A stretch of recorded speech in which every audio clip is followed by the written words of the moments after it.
বন্ধুরা, এসডিটেক smart trading সিস্টেমে যখন কোনো ইয়েলো ডট ক্যান্ডেল আসে তখন সেখানে কিভাবে ট্রেড করতে হয় সেটাই আমি এখানে আপনাদেরকে দেখাচ্ছি।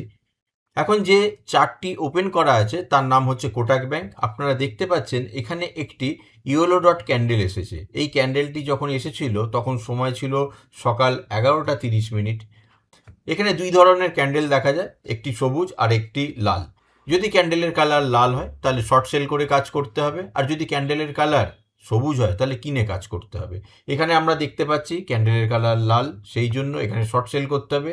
শর্ট সেল করার জায়গা হচ্ছে এই হোয়াইট ডটেড লাইন। যেই মুহূর্তে দাম এর নিচে চলে আসবে সেই মুহূর্তে এখানে শর্ট করতে হবে। করার সাথে সাথে উপরের যে হোয়াইট লাইনটা আছে এখানে স্টপ লস দিতে হবে।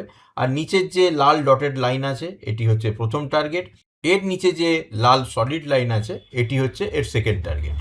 যদি আপনারা এসডিটেক স্মার্ট ট্রেডিং সিস্টেম সম্বন্ধে আরও বিস্তারিত জানতে চান, শিখতে চান, তাহলে আপনারা আমাদের হোয়াটসঅ্যাপ চ্যানেলে যুক্ত হতে পারেন।